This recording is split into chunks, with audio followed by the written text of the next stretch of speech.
สวัสดีพี่น้องลูกหลานลาวไทยหัวใจเดียวง่อยคือบุดังอันนี้หัวใจเดียวกันเพื่อเสรีภาพและประชาธิปไตยทุกท่านยินดีต้อนรับทุกท่านเข้าสู่รายการเสียงประชาชนลาว Voice of the Lao People Welcome to everyone bienvenue à tous เนาะยินดีต้อนรับทุกท่านอันเหล่าเบียร์ลุงก็กินได้อยู่หวาลุงได้ลุงมันกินได้เด้อแต่ว่าบ่ได้กินคือตอนยังหนุ่มแล้วขวด1 2ขวดก็อยากก็พอแล้วเว้นเสียแต่ปีใหม่ปีใหม่สากลนั่นเอาหลายอยู่ได้อย่างน้อยก็จนเมาพุ่นแหละ 3-4 ขวดแล้วก็เป๊กเข้าไปวิสกี้โคยักเข้าไปผสมเข้าไปอันนั้นกินอยู่สังสรรค์ว่าซั่นไปแต่สิให้ลูกมานั่งกินเหล้ากินเบียร์แบบลิ้นๆนี่ก็บ่ปานใดดอกเอาเพลงชาติซะมื้อนี้เนาะบ่เอาเพลงด่าเอาแต่เพลงชาติพอปีใหม่เนาะศาสตร์ลาวตั้งแต่เดิมมา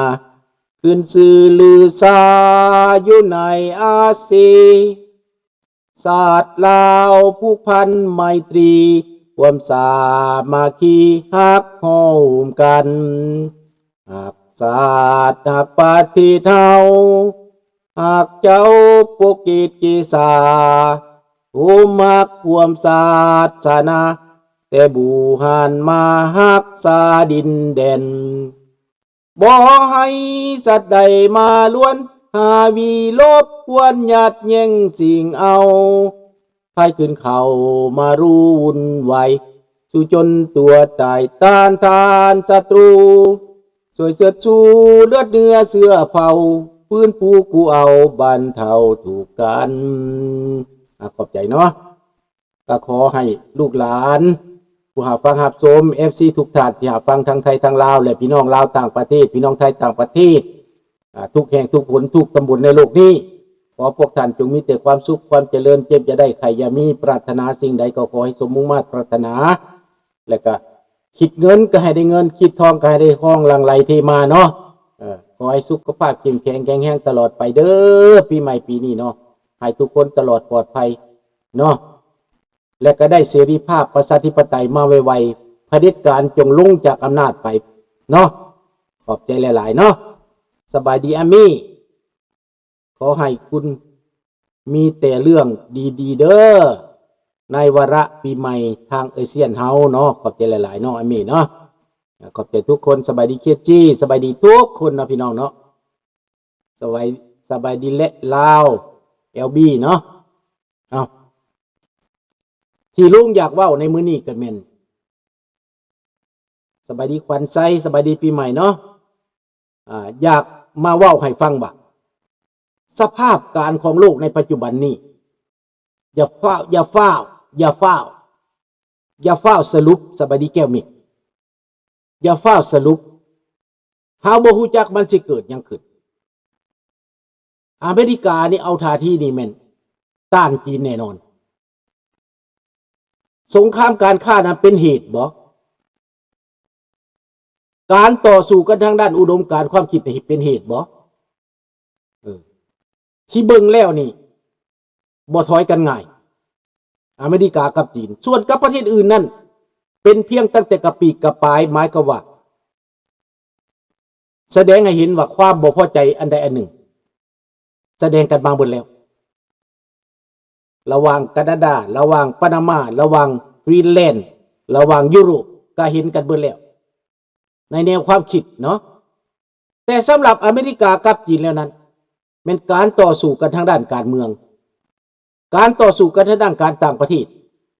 การต่อสู้กันด้านภูมิรัฐศาสตร์การต่อสู้กันทางเศรษฐกิจนี่ส่วนหลายนี้ก็จะเป็นต้นเหตุในความขัดแย้ง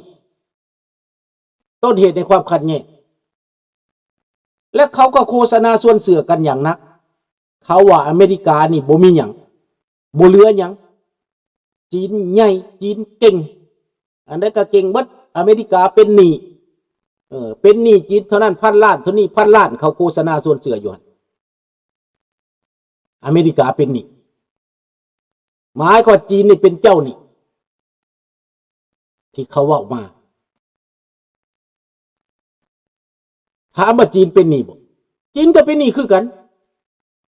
เพราะยืมธนาคารโลกจีนก็ได้ไปเบิ่งแม่ที่ปรึกษาของในประเทศจีนนั่นธนาคารโลกไปเป็นที่ปรึกษาให้ในการลงทุนในการนี้ต่างๆเอาเงินไปลงทุนเอาเงินไปเฮ็ดนั่นเฮ็ดนี่ก็เงินจากธนาคารโลกที่จริงแล้วคนรวยเป็นเจ้าของเงินคนรวยมันก็จะเป็นมหาเศรษฐีเป็นมหาเศรษฐีบางคนก็อยากเอาเงินหนีจากอเมริกาไปไว้ยุโรปบางคนอยากยุโรปก็อยากเอาเงินไปไว้อเมริกาโอ้ขอโทษหลายๆเด้อขอโทษหลายๆยังออกรายการอยู่เด้อขอโทษหลายๆสบายดีขอโทษหลายๆเด้อยังออกรายการอยู่เข้าไปฟังใน YouTube เอาเด้อ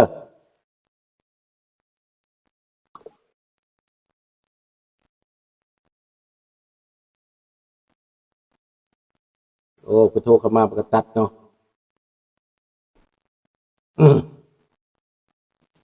บ่เป็นอย่างเนาะครับพี่น้องเฮาก็อยากโทรมาเพราะว่าเห็นข่าวเห็นหยังเฮาส่งไปเนาะก็อยากโทรมาญี่ปุ่นเกาหลีบ่ตอบโต้ทํประเทศอื่นโต้ทันควันทํเขาก็รู้ละนี่อะไรเป็นอะไรก็แน่นอนข้อมูลเขาก็มีนั่นแหละอันแต่ว่ามันบ่ได้จบอยู่บนนั้นมันบ่ได้จบอยู่บนว่าการตอบโต้เด้เนาะตามข้าพเจ้ามาเบิ่งแล้วนี่การสิ่งไหวสิ่งผิดเรื่องเศรษฐกิจนี้มันก็จะก่อให้เกิดสงครามนั่นแหละเป้าหมายแท้แม่นต่อต้านลัทธิคอมมิวนิสต์ต่อต้านอิทธิพลของพวกเผด็จการทั้งที่ในยุโรปและในทั่วทุกมุมโลกนี้ในเมื่อบักสีบ่ยอมถ้าจะเห็นแนวใดมันจะมีมาตรการใดเห็นบอกเขาต้องมีมาตรการกันแน่นอนแหละหนึ่งเขาก็จะลองเซิงมึงว่าถ้าไอ้ตะถ้ำมีหัวใจเด้ถ้าตะถ้ำมีหัวใจก็ต้องเบิ่งว่าโปรตีนแม่นไผมันมาแต่ไสบักโปรตีนเสือมันได้บ่มันก็บักสีนี่เป็นหยังเฮ็ดหยังกันเผด็จการพวกนี้มันกำลังเฮ็ดหยังแน่นอนถ้ำต้องมีข้อมูลแต่ถ้ำจะบ่เว้าเนี่ยนั่นถ้ำจะมีวิธียั่วแนวอื่นตามข้าพเจ้าเบิ่งยั่วหาเรื่องบ่ยั่วสิเฮ็ดสงครามบ่เฮาบ่จักแต่ว่าสำหรับข้าพเจ้านี่เพื่อว่าให้โลกนี้มันเปลี่ยนไปนี่คันน้ำบ่ท่วมนี่นะขี้หมูก็บ่หนีไปดอกมันก็สิอยู่หั่นแหละคันฝนบ่ตกขี้หมูก็บ่ไหลดังนั้นมันต้องมีแนวใดล้างบางกันแหละแม่นบ่ล่ะนั่นสบายดีทอนใจลุงนี่ถ้าคิดว่าสิมาต่อสู่ห้องเยี่ยวเอาประชาธิปไตยนี่คือสิยากขนาดเมืองไทยนี่ประชาชนลงห้องถนนประท้วงนั่นนี่อยู่ตลอดข้าเจ้าบ่ได้หยุดบ่ได้เซานะมันก็ยังบ่ได้บรรลุจักเถื่อน้อยนักสิไปถึงเป้าหมายดังนั้นถ้าว่าสิให้จีนรับรู้ความจริงสิให้จีนถอยออกจากการยึดครองลาวหรือแก้วนี่ยึดครองลาวนี่ให้ถอยออกไปซื่อๆล่าๆนี่นะแบบเฮาเว้าซื่อๆนี่มันจะเป็นบ่ได้ไปบ่ได้เหมือนดังในยุโรปนี่70ปีคอมมิวนิสต์มันครอบงำ70กว่าปีเนาะแม่นบ่ล่ะถ้าบ่มีเหตุการณ์อันสำคัญน่ะคอมมิวนิสต์บ่ตายดับในยุโรปได้ยุโรปก็บ่ได้มาเจริญคือคู่มือนี่ได้เห็นบ่และเอเชียเฮากับยุโรปนี่เฮาเป็นคนต่างกันบ่เฮาบ่ได้หายใจคือกันบ่เฮากินข้าวคือกันบ่เฮามีความคิดจิตใจคือกันบ่คือกันพี่น้องคนยุโรปคนเอเชียก็ต้องการแบบเดียวกันนั่นแหละแต่ว่าผู้สิตื่นซ่าตื่นไวซื่อๆสภาพการมันก็มาซ่ามาไวตอนนั้นอเมริกานี่หมายกว่าเพ่งเล็งใส่ยุโรปพอพันธมิตรของเขาเจ้าก็อยู่ในยุโรปบ่จักฝรั่งอังกฤษบ่จักเยอรมันแม่นในยุโรปแต่ในเอเชียนี่ความสำคัญของเขานี่เขาเป็นผิวเหลืองเขาผิวขาวคือกัน เขาก็จะต้องจับตาไปทางนั้นก่อนแต่มาในยุครัฐบาลถ้ำนี้ใส่ใจ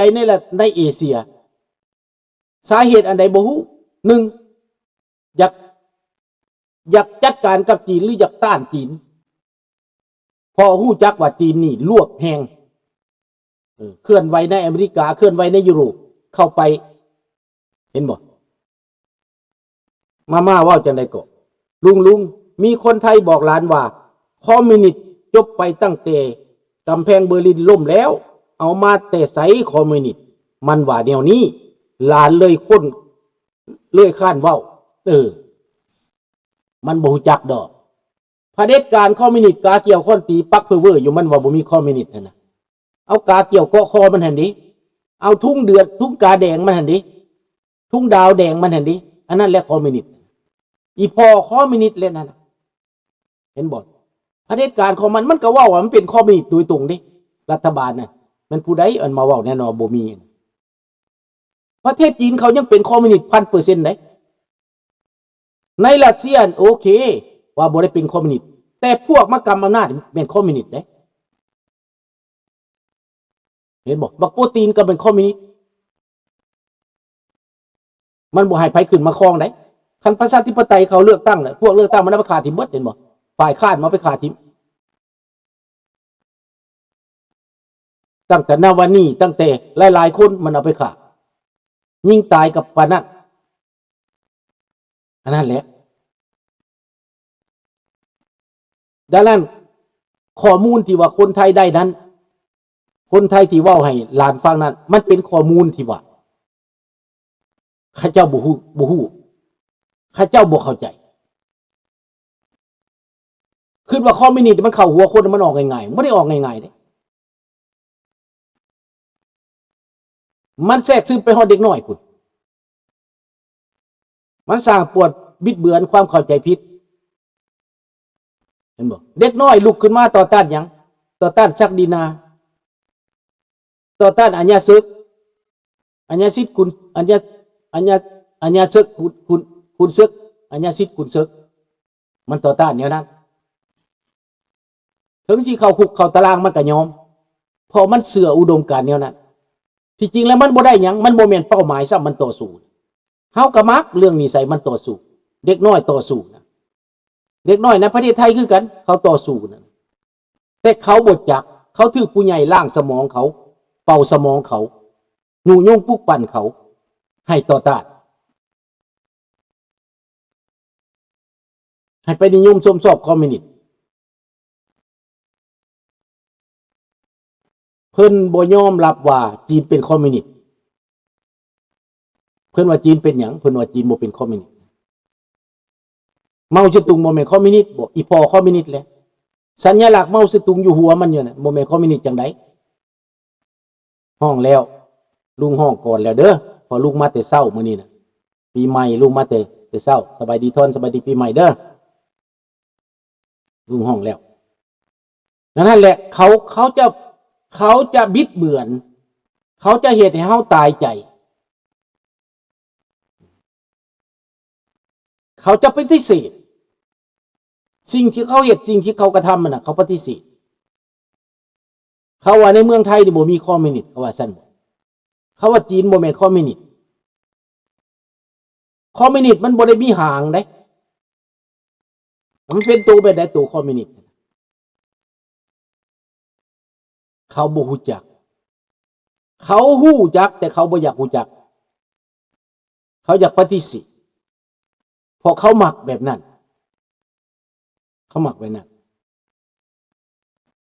คือเขาเห็นกันคู่มือนี่แหละเขาบ่ได้ฮู้จักความจริงดอกเขาฮู้ตั้งแต่ฉากละครที่เขาแสดงออกที่มีคนแสดงออกให้เบิ่งเท่านั้นแต่เรื่องลึกเขาบ่ได้ประสบการณ์ในชีวิตของเขาบ่ได้ผ่านล่มผ่านตายมาคือลุงแสนสิเว้าปานใดกระเป๋าปีใส่หูควายเด้อบ่ได้เชื่อเจ้าง่ายๆเด้เห็นบ่ล่ะดังเด็กน้อยลาวคู่มือนี่ก็บ่แม่นเบิดทุกคนสิตื่นตัวเด้เมาแต่ลิ้นแต่กินบ่ฮู้จักว่าอันใดเป็นอันใดบ่จักไผเป็นศัตรูบ่จักว่าใดหมู่มาร